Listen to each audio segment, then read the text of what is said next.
Okay, do you think the action New Zealand's government is currently taking on climate change is sufficient and does justice to our future generations? If not, what goals and actions would you push for in the next term if elected? Well, the short answer is no. The New Zealand government under Labour and under National have not done sufficient for the next generation. But the broader truth is that 193 governments around the world are not doing sufficient. It's a disconnect between, for the first time, and in easily the most major way in human history, a disconnect between science and scientific advice and policy making. So that the scientists are now, to the extent that they're professionally able to do so, concluding that we have a major problem in the 21st century with regard to climate change and carbon emissions. And then the UN, sitting between science and governments, the UN then is drawing conclusions from that and prescribing, as you may well know, serious cuts, the global community cuts in the first instance, down to maximum of gross emissions 36 billion tonnes in 2020, down to 7 billion tonnes in 2050, a low carbon global economy, within which the Western countries have to have major cuts of up to 40%, 25 minimum, 40% by 2020. Not one government. The nearest thing is the EU. New Zealand's with its conditional 15% cut in response to a request from the UN of up to 40%, and described by objective analysts as in the inadequate category. Now, the Labour government introduced, to give them credit, a weak ETS, which the Green Party was just reflected on and nearly voted against, but voted for because it was a weak version of something that was necessary. Better than nothing. And the national government has moderated that to a totally supine system that will have almost negligible effect on curbing national emissions, and is simply a transference of wealth from the households to the corporations. So the answer is no. Well, the answer is, do I think that it is sufficient? The answer is no, it's not sufficient. Okay. In your opinion, well, I guess you kind of answered this, but is the ETS in its current form an equitable system that delivers sufficient economic signals to emitters? And what changes would you advocate to make it more effective? Well, I mean, the answer is no. It gives the wrong signals. The signals it gives is that pollution pays. You can continue to pump carbon into the atmosphere, get free allocations for it, phased out at 1.7% a year or something, which means 87% on the allocations, and with the weakest price available at surrendering at $1 for every 2 tonnes as opposed to 1 tonne at a $25 price gives you $12.50 New Zealand, which is will barely scratch the surface, and it certainly is not enough. So what do you do? Well, the government claims that they have the first comprehensive, all sectors, all gases ETS scheme in the world. True as far as that goes. What they don't add is that it is uncapped, it is weekly priced, and it is freely allocated. So those 3 qualifications completely undermine the fact that, I mean, when they say it's all gases and all sectors, they mean the skeletal framework is there, true, but the substance inside the skeletal framework is vacuous. Okay. Now what would we do? Well, we would cap it. We would have auctions at a particular price, at least minimum price, with auction every quarter of your allocations. So you'd be required to buy them as opposed to be given them. That would have some teeth. And you start with a high price. And you recognise the extent of, the criticism of that approach is that it's too draconian and short-term pain by some corporations, especially trade exposed and carbon intensive industries. Yes, true. So you do have, what you have to do is you have to put in place that tougher regulatory framework, which is in the national interest and the global interest. Then you have scope for exceptional application, for exemption. You don't do it the other way around. That makes total sense. Okay, well, what are your opinions on the expansion of fossil fuel industries such as coal and lignite mining and oil and gas exploration in New Zealand? And do you personally support the call for a 10-year moratorium on new coal and lignite developments? Well, yes, except that not a 10-year moratorium. It's a permanent 1,000-year Yeah. moratorium.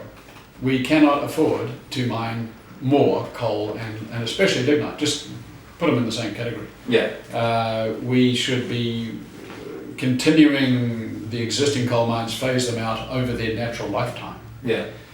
and phase out Huntly with its various stages accordingly. But we cannot afford, I mean, even if you slapped a 10-year moratorium on coal and resumed, the planet's lifetime of 4 billion years, Yeah. a 10-year moratorium's nothing. Yeah. We are digging up biomass over the last few billion years and a few hundred million years, Yeah. and we're burning it within the framework of 200 years, and especially intensively the last 50 years and so Yeah. on. If you bring that coal out of that more coal out of the ground, Yeah.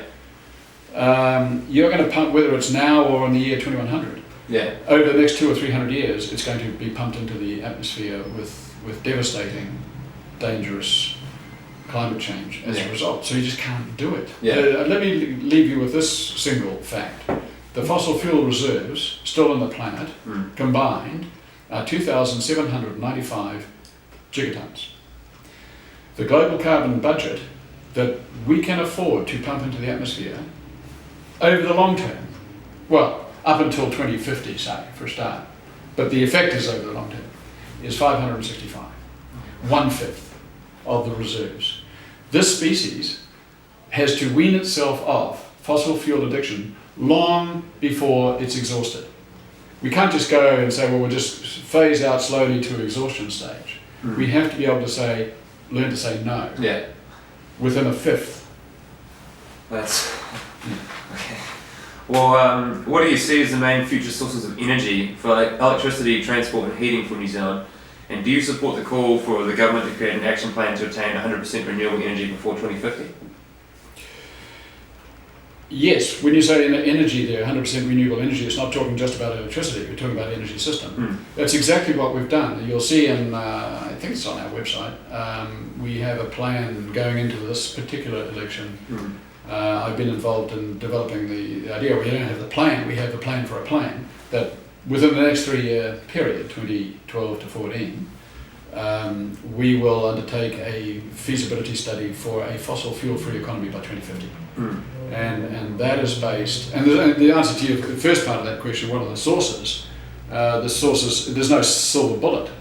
You have to, as you phase out on your fossil fuels, you phase in fairly fast a variety of renewables. And we need both a regulatory framework and possibly a governmental institutional framework for renewables that's dedicated to renewables to facilitate the transfer to renewables. You're obviously talking about wind. We need to, this government has done virtually nothing in reptilian fashion to support local wind manufacture, which is at a high stage of development. And I don't know if you followed it, but they're struggling to survive. And if you look at what Denmark has done, which since the oil shocks of the 70s put governmental subsidization into wind, and 30 years later they're the leading wind manufacturer and they're in a good position. We could have done it, we didn't, we're behind the play. We do have our own heroic engine. It's not just Windflow in Christchurch, there are other micro turbines, 10 metres high, and others I've seen as well. So, and on top of that it's tidal. With the Cook Strait, if you had 200 turbines... 7 times the strength of tides in Tory Channel, isn't it? Well, yes, it is unique. It is the single most powerful potential for power on the planet. Because not only is it a fast flow, but the tides slope from coast to coast. It's just the geology of it. And we're just at the experimental, even pre-experimental stage. But if it were to work, proven to be viable, and you ended up with, I think it's a 200 turbine array, it's 90 metres deep, so you don't have the problems of Kaipara. And you've got consent of the company.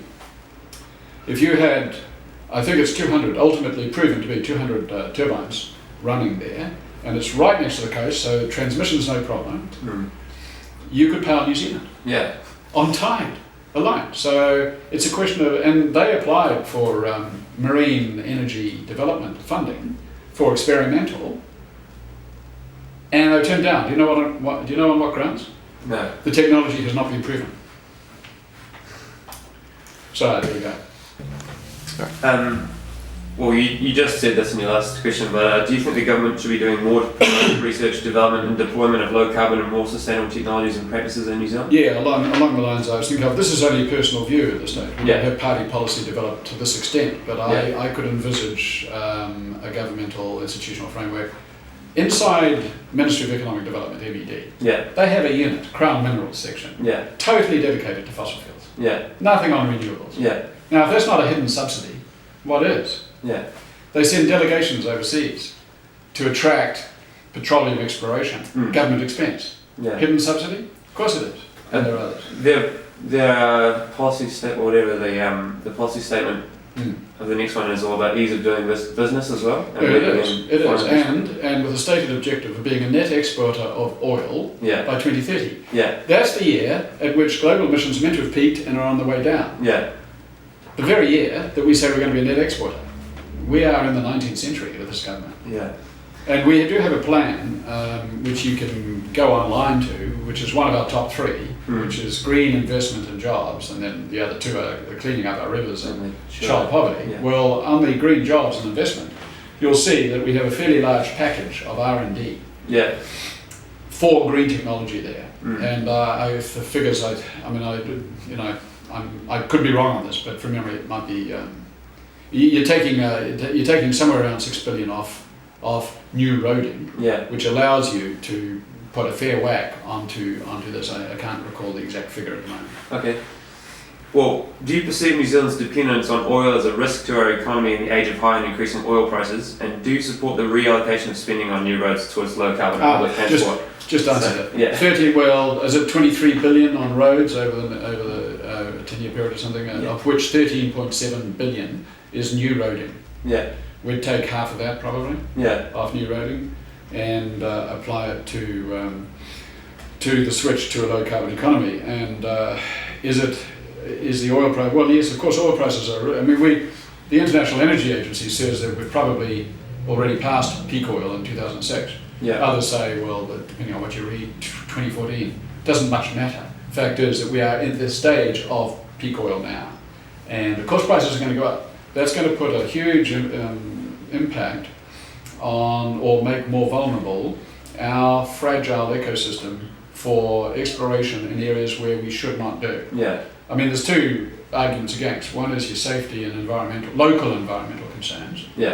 3,000 meters deep, roughest waters in the world, inadequate safety, give us a break. The other is the emissions aspect. We should not be doing that at all. Okay. Well, what actions, if any, would you take in your electorate to enable your community to increase their understanding of climate change and to reduce their emissions and dependence on oil? Well, I've been doing two things. I mean, I used to give quite a few public lectures in addition to, separate from my university lecturing. There were various organisations, private organisations and even the university, where I was giving talks on climate change and the need to switch. Individual lifestyles, you can encourage people actually to switch from their SUVs to their hybrid cars, to your electric bikes, to your walking. Urge government to switch to improve your public transport. And consider in the long term the switch to rail. Okay. Well, how can young New Zealanders convince the government on action? By doing exactly what you guys are doing, by banding together in the name of intergenerational justice. It's a kind of a keep your head down and mumble syndrome on the part of my generation. Most people in my generation, we know the mess we've got the planet into over the last 50 years. And we know the impact it's going to have on your generation. But there is a just naturally understandable human tendency not to act on it, to try to shift it, but not in the sense of urgency, not with the sense of urgency that you guys are articulating, for obvious reasons. And there is no answer to this. It's unassailable. Your assertions and your legitimate demands to have a half-decent planet to inherit are unanswerable. The extent to which the establishment's going to move in the next 5 years, and the next critical 5 years for climate change, is highly correlated with the extent and effectiveness to which your generation groups together and demands things of government. That's the single best way of doing it, and the Green Party will respond to it. And to some extent, other parties will, in different degrees. I was at Copenhagen, and the youth delegation there was highly effective, and it has been since. And this new organisation of yours is another example, and there are a lot overseas. But the more effectively you can articulate your voice and hold politicians to account, the more government will change and faster. Okay, thanks.